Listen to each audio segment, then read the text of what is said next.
After it happened, it was all trying to get over it. You know that it happened nearly the end of the season. So for me, basically, it happened on a good moment, also a bad moment. I already knew a little bit about the new signing Izzy. My boxing trainer Troy is at Quickfire as well, and he told me about it like 2 seasons ago that he is coming. He's the next kid coming through like at Quickfire. Wow. I think he is capable of if he wants, he can be one of the best wingers in of his age in the world, you know. And I ain't gonna lie, the feet he's got, the speed he's got, the strength he's got everything. He's got everything. I remember recently you got rid of one of the most volatile and nastiest Twitter accounts. So fair play for that, man. Big salute for that, bro. I'm not gonna mention the name. Shut down, bro. Shut down. The fans are probably one of the best fans I've ever had in my whole career. Like home and away games, the way they sing for the team, the way they cheer the team up. You know, if you're losing 1-0 and they are really our 12 men, you know. Another Sunderland, when Mahrez signed for Leicester, he ripped me to pieces.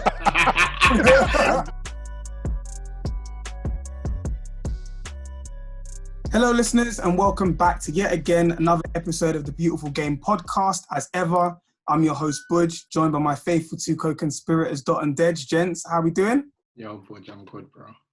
Fantastic stuff. How about you, Dej? I'm good, bro. Good to go, man. 100%, man. So we're joined by a very special guest. He's the Flying Dutchman of South London. We've seen him go 0 to 100 real quick on that wing. He gets up and down that left flank with his partner in crime, Crystal Palace in Wilfried Zaha. He's, of course, a big boxing fan. Of course, though, I wouldn't really recommend that he quits his day job. I think he's a much better footballer. He's got a different kind of sauce. We've seen him on the gram, posting up his pictures and stuff. He's got a great fashion sense. He's got the kind of sauce that you don't get with your chips, local fish and chip shop. Without further ado, ladies and gents, we welcome Patrick Van Aanholt to the platform. Welcome. Welcome, bro. Welcome. Welcome, bro. Welcome, boys. Yeah. We know you're a busy guy, man, so we appreciate you taking out the time to chat to us, bro. No problem, bro. Anytime. Yeah, 100%, man. Love Pat. Love for coming on, bro. Like, obviously, we've been speaking. You've been keen to do this. I think you're someone that gives back, and you can see that. Like, you can see you're a man of the community. So big up for that. So kicking off. I remember you texting me. So at that time, I was just injured, didn't it? So it kicked off a little bit. So yeah, but I promised you. So that's why I'm here. No, I love you're a true man of your word, man. So yeah, how I wanted to kick things off, you mentioned it, obviously you've been injured. We saw that nasty collision with Anthony Martial and all of the players were like surrounding you like, wow, this is proper serious. So how have you found those recovery steps and where are you now in your recovery? Well, after it happened, it was all, trying to get over it, you know, that it happened nearly the end of the season. So for me, basically, it happened on a good moment, also a bad moment, because it was end of the season, and obviously you want to go on holiday with the family, and now I had to get an operation. So after it happened, I went home, had an operation. I think a few days later, and after the operation, I went back to Holland, you know, and I spent time with my family. I went to Spain. I went to my house in Spain with my family, my wife and kids, and we spent 3 weeks over there. So it kind of set back my rehab a little bit, but I'm on the right track now. So I'm looking forward to being back on the pitch again soon. No, big up yourself. How important is that family time, you know, just to get away from football? How does that help you mentally? A lot, you know. It gives you stability, you know. Having a wife and kids around me, taking them on holiday, seeing the kids in the swimming pool. It takes your mind off football, you know. It takes your mind off everything. It's just to enjoy the moments that matters, you know. And it's not just about playing football, you know. Sometimes it's also taking your mind off football and think about something else, you know. So I took my wife and kids to like I said, to our house in Spain, and we enjoyed 3 weeks over there. no football talking, no football thinking. So only enjoying. You know, and that's good for the mental. That's good for the body. And yeah, I recovered mentally and physically. I'm doing my best to get there as soon as possible. 100%. And you know what, Pat, this year for you is definitely a big year. We obviously are speaking about your whole rehabilitation and also, you know, the time that you've been away with your family. But if you look at it on a more wider scale, this year obviously marks the 10th year that you've been playing in the Premier League, as well as the fact that you've, I think, celebrated recently your 1-year anniversary with your wife, right? Yeah. So there's a lot that's happened like in the past year. So if you're to look back at the past 10 years, how do you rate and assess the past 10 years? You came over from Holland, a child still, you know, and in the space of these past 10 years or whatever, you've got a family of your own, like you've grown from a boy to a man. So how do you assess it? Yeah, but each year, mate, when you come here as a 16-year-old young boy and like a baby, coming here, living with your dad, to follow your dreams, you know. And obviously, it was a dream to play for Chelsea, and even when I was 16, you know, coming to a big club, big players. Yeah, like I said, it was like a dream come true, and obviously, for that opportunity, you gotta leave things behind, and obviously, I left my family behind. I'm glad my dad came with me at the time. It helped me a lot. So, but coming to a new country is just you gotta adapt to everything. You know, the language, the food, the culture, the lifestyle, everything. You know, the football game. Everything changed. Everything you have to adapt to. And that was the progress in the first 2 years. You know, getting used to everything, like the food, everything. And after that, everything went year by year. You know, I've been on loan loads of times and to get the experience I needed to make me the person I am today. You know, and I think all those loans and the transfers and all the clubs I've been made me the player who I am today, and made me the father who I am today. To be fair as well. Yeah, so Pat, you're an adopted, you know, South Londoner. You've even got the accent, you've got the lingo, you've got everything. But yeah, what I wanted to ask is, a lot of Crystal Palace fans have messaged me saying, where is Pat in his recovery? Because we want him to start the new season at fullback. How many more weeks do you think it's going to take you before you're out there with the team? I don't know, you know. Hopefully, I only miss like the first 2 games, and hopefully I can be back for the third game. But I think I don't know yet, because I start running on the pitch today with the ball, everything with the ball walk. So the progress is there, you know. It's getting there. I'm trying to get my strength back in my shoulder, the stability back in my shoulder, the movement back in my shoulder. So everything is going day by day, you know, and I'm looking at it day by day, and each day it's improving, and I think it's kind of still too early to say how long I'm still gonna be out for, but yeah, I'm looking to be back hopefully sooner than later. No, that makes sense. Yeah, so I wanted to just analyze the season that has just gone. Crystal Palace, they're a team that, you know, normally finish mid-table, and towards the end of the season, there was kind of like a run of losing games and stuff. So how would you personally like assess how that season went? The whole season or after lockdown? I would say the whole season.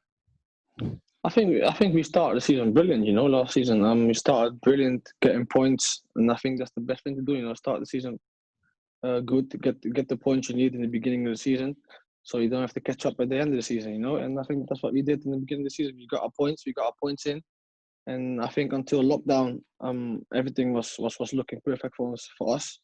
We could even thinking about Europe, and then we came out of lockdown and we won the first game, and we were flying like against Bournemouth.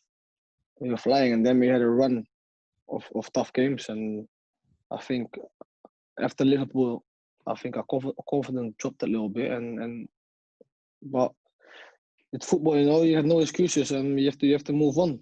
And I think we didn't do that after the bad run we did, and then I got injured as well, and yeah, that was like a piece of the cake for me to be fair, out of the lockdown, because yeah, I think personally I had a good season, had a great season last season, but I got off injured, so I couldn't finish the season on a high like I always do, you know. So personally, yeah, for me it was a good season. Yeah, just to go into your season a bit more, obviously, that was the question I was actually going to ask you. How do you assess your season? But I remember you scoring, you know, a last-minute winner at Old Trafford. How did that feel personally? Yeah, but it was unbelievable, you know, the feeling scoring at Old Trafford in the injury time, and that wins you the game, you know. I don't think many clubs have done that at Old Trafford in injury time. It's something you can be proud of, you know. And we got the full 3 points, you know. And yeah, after that, my phone was blowing off. But yeah, it happens, you know. But yeah, that moment was just like a problem for myself, you know, to score at Old Trafford in the 93rd minute or something it was, and to get the 3 points. Yeah, that was unbelievable, and you could see it at the away stand how the fans were celebrating that 3 points. You know, it was crazy. It meant a lot for them. 100%. And you know, Pat, looking forward to the season ahead. Of course, you know, you're excited to get back. You want it. You've been out injured, and you want it. You're just raring to go. I can tell you've been really putting in the hard graft to get back into full fitness. What's the general feeling around the camp, and particularly because, you know, of the arrival of Eberechi Eze recently, of course. You know, we've seen pictures and videos from training. We're seeing him slapping him in left, right, and centre. And of course, all of the mumblings are that, you know, him and Wilf are gonna make a very deadly partnership. So what's the feeling around the camp? To be honest, bro, I haven't seen the players. I think today is the first time I saw the players. Like in a long time. I've been distancing myself away from the training from the players, you know, because I really want to focus on my rehab and get my work in. So I haven't been watching training, or I haven't been watching the games at all. I've just been focused on getting my strength back in my shoulder, getting my movement back in my shoulder, and getting my shoulder back to where it was before, you know. And that's what I've been doing. But I already knew a little bit about the new signing, Izzy. My boxing trainer Troy is at Quickfire as well, and he told me about it like 2 seasons ago that he is coming. It's the next kid coming through, like at Quickfire. Wow. And last season he won. He said, "Trust me, he will come to Palace. He will come to Palace, I think."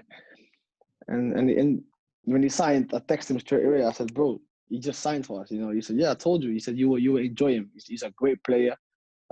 That's what I've heard, to be fair. So I'm looking forward to play with him on the left. You know, maybe he plays on the left, maybe he plays on the right. I don't know, but I'm looking forward to play with him and train with him. Yeah, we can't wait to see him in the Premier League. We've got a personal relationship. He's a good mate of mine. I'm just so delighted to see him in the Premier League. So just sticking on Eze a bit, what kind of feel-good factor? I know you haven't been at the training ground, but surely the players have been sending messages saying, "Look, this guy's a player."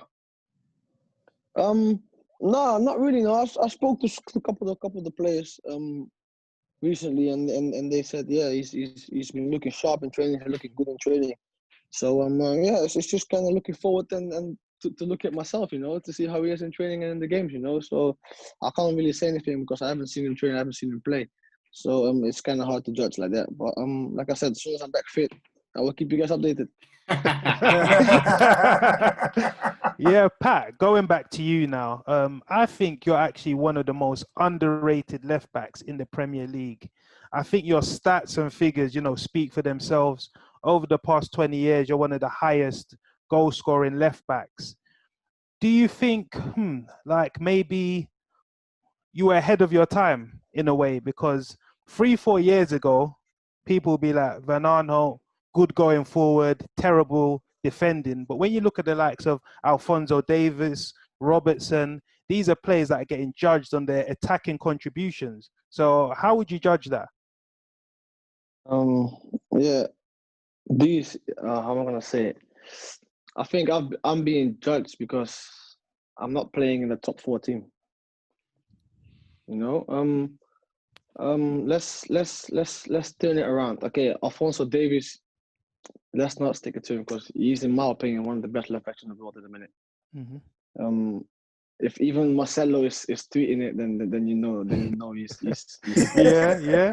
And I really enjoy watching him play. You know, he like Marcelo said, he brings joy to his face. Yeah, like he just stands out. He just stands out. He's for me one of the best at the minute at the world. Yeah, for Robertson, has he been relegated in the Premier? With the whole city, but no one's talking about that. You know, I've never been relegated in my life, but I get judged because I'm not at the top 4 team. If I was playing, if I've been doing the things I'm doing now, and not at the top 4 team, you know, for Sunderland, for Palace, I've been scoring them goals. I've been banging them assists in, but no one's talking about it because I'm not. They won't expect it for a club like Palace. With all due respect, let's turn it around. Let's put them in my position. Yeah, and let's see if they can score all the goals I've been scoring in my career. Let's see if they can do it in the relegation zone, relegation team, and let's see if they can do what I've been doing for the last 10 years.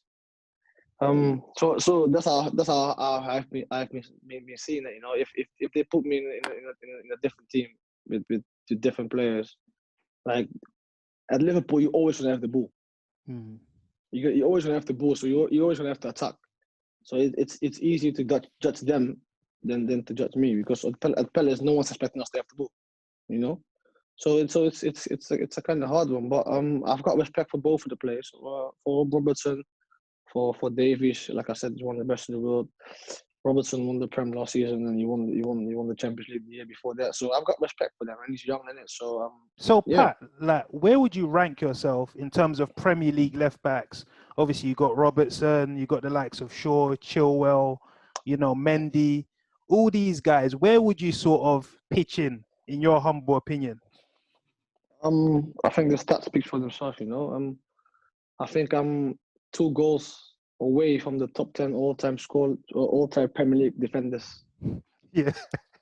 Some respect on the name. So that's what I'm trying to say, you know. But like I said, we get judged on our defensive things because I'm a defender first, and I think for the last 3 years, people have been judging me about my defending, but I've been defending. I've improved, and I've defended against most of the players in the Premier League, most of the good players in the Premier League, and I've stand right. So I think people still think that I can't defend, but when they play against me, they can't pass me. So I don't know what you call that. Pat, man, you're a baller, bro. I'm not gonna lie. Yeah, we rate you, you're a baller. Yeah. But I just wanted to ask you a question in terms of your training. Do you spend more time in the attacking phase, or do you think, look, I'm a defender first, I need to get my bread and butter and be solid defensively, then I can focus on the attacking phase of the game? We do both, you know. Sometimes we do like attack with defense, and then I'm defending like the whole morning, like with the back 4, and yeah, it's good because I'm a defender, and it gets me better. Training with Will against Will Zaha, it will only make you a better player. So I don't mind it. And sometimes we do attacking. So we do both, you know. And obviously I'm more of attacking. I like the attacking more than I like the defending. But I gotta do it, you know. You gotta get the graft in, and yeah. Come on, you're Dutch, man. You want to do that total football thing. So that's how we grow up, innit? Play football. So, you know what I mean? So it's that natural. But yeah, we have to do it, bro. You know what, Pat? I wanted to ask you about your current manager in Roy Hodgson. Now, obviously, you know, it's no secret that he is the eldest manager in the Premier League currently, right? Yeah. And when we talk about managers and the relationship that they have with their players in this day and age, it kind of seems like it's so much more important now for managers to be able to relate to their players and really have more of a relationship because of the fact that, you know, like there's a need for it in the current game, right? So of course you've got young players coming through at Palace now, and I guess I wanted to ask you, like, how does Hodgson deal with like managing the younger players and whatnot? Like, has he had to adapt? Has he had to change his approach and style to accommodate that? Are there any changes that you can see in him for him to try and like and you know? That's a good question. You know, that's a good question. No, he likes the young players. You know, if he sees potential in the young players, then he's gonna pull them to a side and train them us, and then he's gonna tell them what to expect, what he wants to expect from him when he trains with us, you know, and that he has to show himself. And I think at the moment we've got loads of young players training with us. I think Brendan Pierrick is one of them. I really rate him as a player. He's got good feet. I think he made his debut against Norwich last season. He came on against Norwich last season, and yeah, I rate him as a player. You know, I think he's a very good player. Hopefully he will get a chance this season. And if he keeps doing what he's doing, then I think he will. And we got more young players that are coming through and that are training with us every day. And if they train with us every day, then they will improve as well. You know, and it's just about the gaffer. If he wants to give them a chance in the Prem, then he will do it. If he thinks you're good enough, then you're good enough. Look at Tariq Mitchell. I got injured and he stepped up. You know, he played against Wolves. So, yeah. He stepped up. He played against Wolves and he played against Tottenham the last game. And I think he did right. You know, he stand his man and he proved himself that he's capable of playing in the left back. You know, in the Premier League. And I'm very proud of him that he came in and stepped up and took his chance. You know, because I was injured and I'm happy for him. No, Pat, you mentioned someone in passing earlier on, your partner in chaos on that left-hand side, Wilfried Zaha. He's someone I've played with at academy level at Crystal Palace, and he's made it clear, listen, I want to move on to pastures new. I want to test myself at that European level. Do you believe that Wilfried Zaha has what it takes to get to that Champions League level and play week in, week out? I think we all do, you know. I think we all know how good he is. I train with him every day. I think he is capable of if he wants, he can be one of the best wingers of his age in the world, you know. And I ain't gonna lie, the feet he's got, the speed he's got, the strength he's got everything. He's got everything. But if he just need to focus more on playing his football than to the referees, you know. I think. No, honestly, if we can just let that go, and then just focus on playing football, then he could be one of the best. I'm not lying. I'm telling you the truth.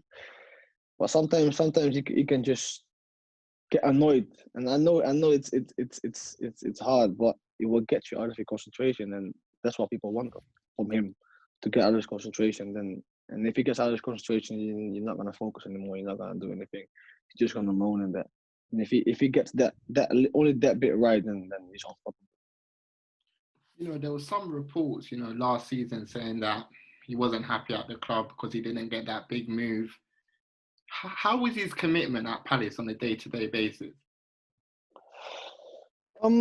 Yeah, of course, we all know that he wanted to leave last season, and that's something between him, Parrish, and his agent, I think. And I don't know nothing about it. But he didn't leave, and obviously when you don't leave, you gotta commit to the club for another year and at least another 6 months till January.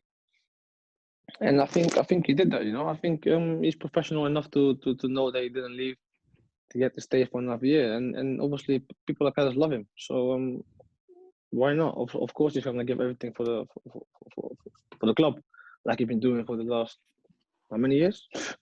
Almost his whole career, you know. So yeah, I think he's committed to the club, but obviously he's got dreams and he wants to move on. Yeah, and if a club comes in, it's just up to the owner to accept the bid or not, and it's not down to me, not down to them, it's down to the owner.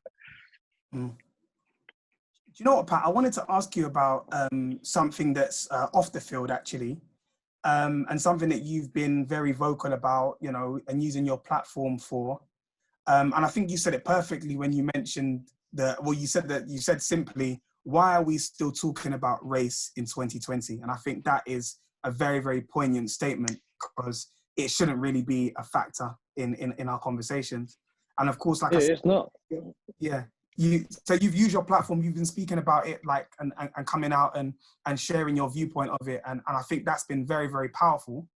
And I also remember watching an interview that you were talking about, some of the managers that you've played under, and you were talking about the fact that in your career, you've only played under one black manager. That was Chris Hughton whilst you were at Newcastle.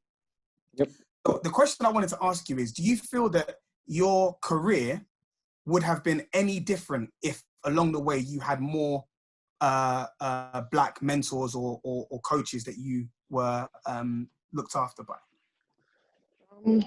I don't know, it's a tough one to say that now, innit? Because obviously, I don't know how it went. Maybe it would have been the other way around. Maybe it would have gone completely wrong. I don't know. I don't know how to say it, but as for Chris Hughton, I had a great manager at him at Newcastle, and he was very good, and I had a good relationship with him as well. And he's one of not many that made it as a black coach, and unfortunately, hopefully there's many more to come, And now I think we all know, we all stand up, we all stand together, and I think maybe it will change one day. No, Pat, that makes sense. As Budge mentioned, you're using your platform for greater good. I remember recently you got rid of one of the most volatile and nastiest Twitter accounts. So fair play for that, man. Big salute for that, bro. I'm not gonna mention the name. I'm not gonna mention the name. Down, bro. So massive congrats on that, bro. You're using your platform. Bro, you helped us all. You saved us, bro. Yeah, but she's still on Instagram though, so we need to get that down as well. The Twitter's gone down. Yeah, the Twitter's gone down. Yeah. Big up for that, man. I think that's the only amount of time we're gonna spend on that, individual. But going back to Palace, right now they're getting into Category 1 status for the academy. Things are taking shape off of the pitch with Steve Parish and the American owners, so they're building for the future. Playing for the club, when you look at the supporter base, you say Crystal Palace is a football fraternity. Crystal Palace is, I see it as a family, like from the day I signed, I felt like home. I felt like love here, and that's what you will feel. When you're here, you feel loved. The fans are probably one of the best fans I've ever had in my whole career. Like home and away games, the way they sing for the team, the way they cheer the team up. When if you're losing 1-0 and they are really our 12th men. And I've said it in most of the interviews, like without them we're nothing. But they are really one of the best fans I've had. Like they sing the whole game, they cheer for us, and even when we lose, and they're still happy. They still want to see us work hard and give everything for the team. And that's what I think that's good. No, definitely, Pat. Especially that Palace away. It's always a difficult game for every single club. But talking about the future at Crystal Palace, one day Roy Hodgson is not going to be the manager anymore. And I've spoken to people close to the club, and they've said in the next 12 to 24 months there's going to be massive changes at the club. Can you give us any insight into the groundwork that's being done now for the next 12 months? Sorry, mate. Okay, ask me the question again. It froze a little bit. I've spoken to a lot of players. Sorry, bro. It froze. I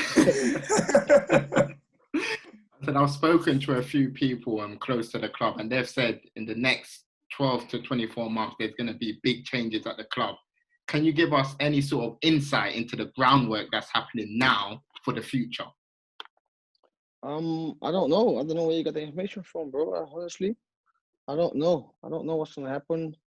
I don't know. Hopefully we get more signings and we can push on for the top 10. And like we did last year before that. You know, I think that's the most important thing. What we need to do now is to push on and don't look down anymore. You just gotta look up because we got a brilliant squad that can push easy for Europa League. Your contract expires 30th of June in next season. I remember in January, in the back of your car with Michael Bridges, you know, PSV was sort of sniffing around, making bids. It was getting rejected by the club. Is it in your plans to one day play permanently in Holland? Because that's something you've never done. You've been on Vitesse on loan, but you've never ever signed permanently for a Dutch club. Is that something that's on your agenda? Yeah, of course. Yeah, why not? Yeah, like you said, I'm in my last year of my contract. You know, my contract runs out next summer, and still, yeah, I haven't been talking with Palace. They haven't been talking to my agent. So, as long as I'm here, I keep committed to the club. You know, I don't know what's gonna happen in a couple of weeks or a couple of months, so I don't know. But as long as I'm here, I will give everything for the club, and yeah.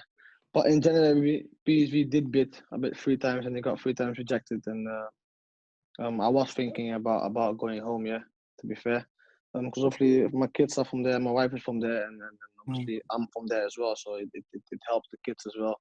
The kids every time they're in Holland, they find it difficult to come back to England because everyone is there. The whole family are there. They are like family men, you know, family kids. So if they're around family, then when they have to leave, they want to say goodbye, and yeah, it's tough, and see them cry. It makes me opening my eyes and realizing as well, like maybe it's time to go home, you know. And obviously I thought about it when PSV came in, but I kept my head down, and we got rejected. I kept my head down. I kept professional. I didn't give interviews about I want to leave. I didn't put a transfer request in. Nothing. I kept professional, and the club knew. The club knew as well. So I've moved on, and yeah, hopefully maybe in a couple of years' time I can go back home and see my end of the career over there. But we'll see. But like I said, as long as I'm here at Palace, I will give everything 100% for the club. So are you open to a renewal, or? Yeah, if they know my agent's number, they know who my agent is. So if they want to renew, the agent doing it.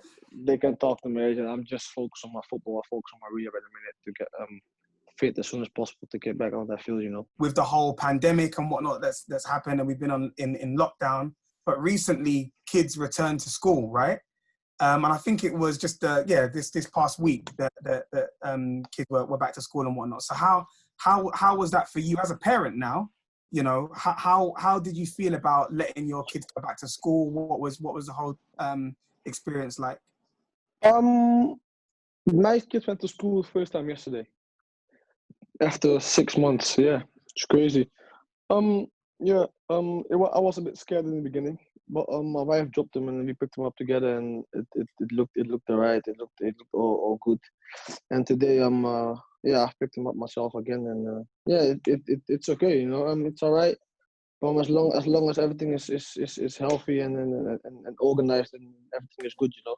But as soon as they start being sloppy again, then I'll take them out of school again. But for the minute, everything looks good. Everything is organized at the school, so everything's fine. So at the minute, so I'm happy with that because they need the education, and education is very important. Mm-hmm. And yeah, especially my kids got bad energy, so I was happy to get them out of the house.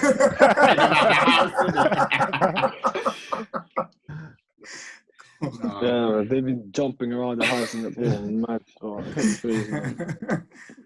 It's for school, man. Yeah, definitely. Now, we want to talk about your international career.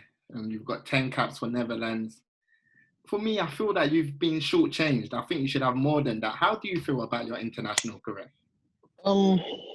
Yeah, I always feel proud to be called up for the national team, you know, because it makes you you're part of this 124 best players of Holland, you know, and it makes you proud. Makes you, I'm honored to be called up every time for Holland. Unfortunately, I only got 10 caps, and some of the managers hasn't been calling me up or hasn't had to believe in me, and it's for me to prove them wrong, you know. And on the Ronald Koeman, I've been in every single squad except this one because I'm injured on my shoulder. I've been in every single squad, and I think yeah, but I didn't play much, but I was in every squad, and it made me realize that I am capable of being a good footballer and being called up to for Holland, you know, and yeah, it's good. No, 110%. I love the Dutch national team. Plenty of sauce there. You've got yourself, you got Van Dijk, Wijnaldum, Memphis Depay, Ryan Plenty of Babel. drip. Plenty of drip, man. Plenty of drip. Plenty of drip, man. Yeah. No, honestly, the squad is like a family, you know, and the way the manager has kept the squad together as well, and adding only one player. Sometimes when the people get injured, you add a new player, a young player to come and sniff, to come and look at the squad. But on majority of the squad, it hasn't changed. You know, most of the players are there from the beginning, and they're still there. So hopefully we can maintain that until the Euros, and hopefully take part of the Euros and have a good Euros next season. If it goes through with all this going on at the minute, hopefully we'll go through it. But yeah, we'll see. Yeah, Pat, you mentioned something under the manager, but now that's changed. Obviously, Ronald Koeman, he's taken the Barcelona job, and you've got a caretaker manager right now, and he's having to put out the fires. It's a messy situation, no pun intended, you know, at Barcelona. Apparently, he had to call Luis Suarez and tell him that he's surplus to requirements, and obviously Messi's upset now. What managerial skills does he possess, and do you think he's the man to maybe guide Barcelona through this transition phase? Well, I've been working with him only international. I've been working with him every day, you know. But from the likes of Ron Koeman, he's very direct. I think he's a very good trainer, very good manager, and I think what he did with the national team of Holland, he got us back together. He got us back on the map. He got us back us playing again. He got us back us believing again. And I think that's what he's gonna do with Barca. You know, I think they got a very good manager in him, and they will start winning prizes again. And you know what, Pat? Going back to what we were talking about just then, in terms of the international team and all the sauce and whatnot. Obviously, we know that you've got your own clothing line in. Is it Padeja or Padeja? Padeja, yeah, Padeja, yeah. Right. So, funnily enough, we spoke to Jolyon Lescott a little while back, and he was speaking about how he started a clothing line with some of his friends and close people. But it was just really hard to stay on top of everything, and the demands of running a business alongside him playing, it just was really, really difficult. But obviously, a fellow countryman in Dimi Dizil, I think you pronounce his name. Dimi Dizil, yeah. So he has the Baller clothing line. He's got Baller, yeah. He's got Baller, which is pretty decent. So after you retire, do you plan on like going and doing like the fashion thing full time? Like, is that the plan? I don't know. You know, I don't know. I think Gregory Van der Wiel is there as well, right? Yeah. I think Gregory Van der Wiel is there as well. Yeah, and I don't know what I'm gonna do at the end of the season. Yeah, I haven't decided yet. Obviously I start my clothing line, but I've put it on pause for a minute because I wanted to focus on my football and not get distracted by that. I think my wife's gonna start my kids' clothing company. She's gonna do that for kids. Hopefully we getting started soon.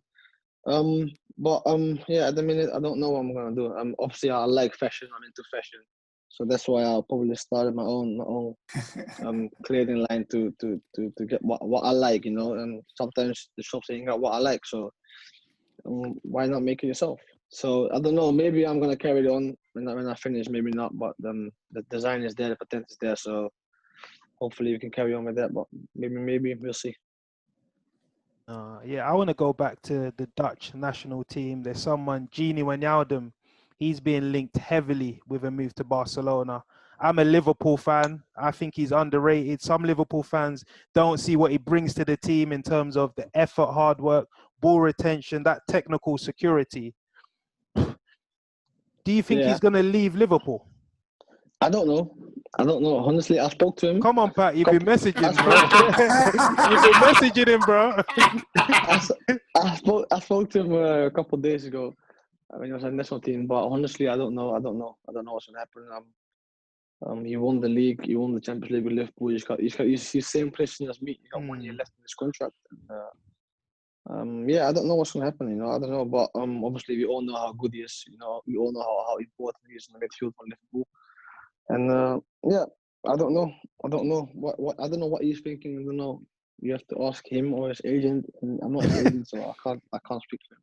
No, to be honest, what I'd say about whatever he does, yeah, he's not going backwards, innit?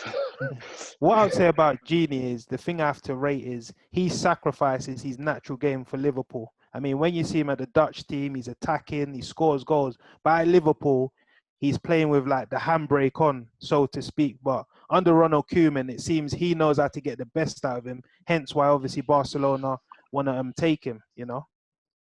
Yeah, he's attacking midfielder. That's his best position. And if Koeman, he's doing it at the national team. He's playing on his own position, and that's why you see the best out of Gini. But he can play. He can play also as a holding player. He can play there, but it's not a position. But he can do a job there. He's proved that. But you'll see, he's a box-to-box player. He will score goals. Wherever he goes, he scores goals, and yeah, that's what he does. What, Pat? So would you say he's the best player that you played with? He's a very good player. I've played with Junior for years, even in the youth team of Holland, like on the 15th up to the first team. I've played with Junior, because yeah, he was that good. But yeah, he's a very, very, very good player. So obviously the new season is about to kick off. What is that ambition for Crystal Palace? Because a lot of my friends support the club because it's their local club, and they feel that this club can break into Europe, as he said earlier. So what is the ambition for Crystal Palace this season? Yeah, like I said, with the squad we've got, if we can keep the squad together, what we finished with last season, then with the squad we've got, we can easily push for the top 10 and maybe even get into Europe. We don't even have to look down for the relegation. Because we are good enough. Yeah, very good. From the squad from last season, who was left? No one. If you're gonna keep everyone together and add some more players to it, then you have a very good squad. So yeah, that's my opinion. So just then, Dot was talking about or asking you about the ambitions of the club as a whole. But yeah, specifically, when you go into a season, do you have like certain milestones that you want to achieve in your mind? Like, do you set yourself targets? I want to score this amount of goals, or I want to have this amount of assists, or this many games that I want to play. Do you set yourself per season? Yeah. Yeah, of course. Obviously, I want to play every game as possible, and I'm fit. When I'm fit, I'm capable of doing it. I've done it the last 2 or 3 years in a row. I've only missed 1 game, hopefully. I think last season I missed 3 games because of my hamstring. The year before that, I missed none of the games. I played every game. So I know how to look after my body. I have my own physio who comes to my house every week and treat my body for years now. Like, he knows my body the best. And I've got a chef, I've got a nutritionist. So I've got everything. I've got a whole team around me that look after me, and only thing I have to do is play football and stay fit. And that's what I'm trying to do. I'm trying to play every game this season. Set myself a goals. If I finish the season before it's 6 goals, I'm trying to equal it, 6 or more. So if I finish the season with 4 assists, I try to get 4 or more assists. I'm trying to improve myself every year. And yeah, last season I finished on 3 goals, and that's I'm not happy with that. I'm kind of disappointed because you got injured though, Pat.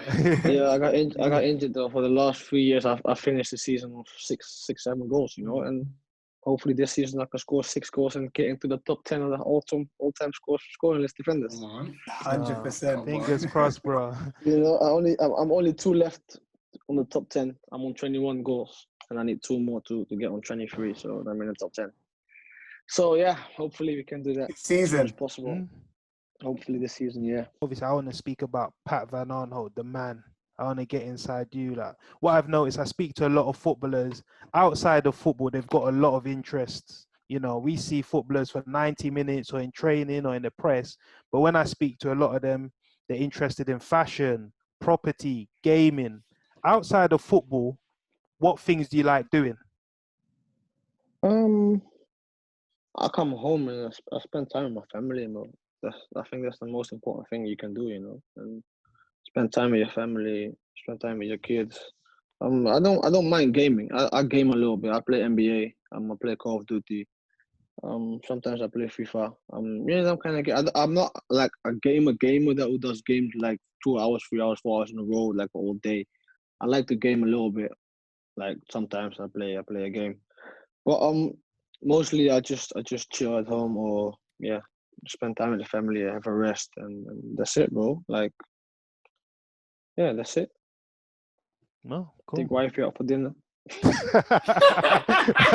Date night. You have to. You got to keep the spark going, bro. You have to, bro. 100%. Be under pressure. You have to, bro. Do you know what, Pat? I don't mind that. Final question from me, Pat. I gotta ask you the question, yeah? It's a two-part question. 1A, 1B. The first part of the question is, what is the song on your playlist that's getting the most love right now? I know you're a big Drake fan, but is Drake doing it for you at the moment? What's the song that you're listening to most? That's the first part of the question. The second part of the question is, if you're going on a date night with the missus, what trainers? What's your choice of trainers? What's the trainers that you're wearing? I don't know. I don't know. Like too many to choose from. Yeah. honestly, yeah. I've got too many to choose from. But at the minute, I'm on. Yeah, I love JJ Prince, man. Okay. His songs are bangers, bro. Yeah, I've heard the new song of Drake Popstar, and I've seen the clip of Justin Bieber in it. But JJ the Prince, I think his music is banging at the minute, man. Yeah, I'm not sure people know him, but if you're into music, then you will know it. Like, you know him. That's me. Okay. Mostly Drake is just being Drake, and you know how Drake is. Yeah, of course. And then with the trainers, you just basically pick blindly, like. Nah, I choose anyone. my outfit. I choose my outfit, and then I pick the trainers in it to see what one. Okay. No, I hear you, Pat. I just wanted to ask you some quick fire questions. Okay, so who's the best player you've played against? Oh, in the Prem or all over, all included. Oh, fucking hell. Well, I can't remember who I played against. Better players. Like, who's caught your eye and you thought, wow, this guy's having me up in knots, man. I can't seem to solve this problem. Like, this is... In the Prem, is it Sterling? Is it Sterling? When I was at Sunderland, yeah? When I was at Sunderland, when Mahrez signed for Leicester, he ripped me to pieces. I think I remember that when he was chopping you. I didn't know who he was. He ripped me to pieces. Like, end of the game, I was like, who the fuck is this guy? Posting that game, bro. Oh my god, I forgot about that game straight away, man. Well, best player that you've played with? Yeah. Well, I played with Ashley Cole. I played with John Terry. I played with Anelka. I played with Drogba, bro. I played with Aaron Robert, Van Persie. I played with bad players, bro. Snyder, bro. Hard to choose, man. Hard to choose, bro. It's a hard one. Best stadium that you've played in? Tottenham. Oh, the new one, yeah? Yeah. Wow. Unbelievable. Wow. Yeah, it's unbelievable. It's unbelievable. I will never say I won't say like I like a stadium, but when I got into the stadium, I was like, wow. My eyes were like, wow, mad. Who's been the toughest team that you've played against? Man City, man. The jokes, bro. The way they press, but nah, bro. That's just the next question. Okay, so if you could, I'm getting headache thinking my message going to the Prem, bro. playing on that right hand side. I'm getting headache already, bro. Yeah, so if you could change one thing about your career, what would it be? Oof. Don't know. I don't know. Honestly, I don't know. Nothing? Nah. It made me who I am today, man. The player who I am today, bro. Nothing now. 100%. You know what? Butch, one more. Sorry. Go on. Pat, the very last question from me, and I know the guys know what I'm going to say, but what is your message to the Crystal Palace fans? Love him, man. I love him, I swear, bro. There's nothing else I can say. I can't say anything bad about him, but I love him. That's it. I think that's a perfect way to end. Perfect way to end. Bro. There's nothing more we need to say on that, man. Of Need to course, go dinner, bro. bro, we appreciate you chatting to us, man. No problem, bro. Anytime. Yeah, man. Love, man. So we're wishing Love, you Pat, yeah. I'll finals message you, cheers, bro, yeah. I'll message you, yeah. Text me. Love, All right, love, Take care, all right, bro. man. Love. Love, All right, man. man. Cheers, Take bro. care. All right, bye.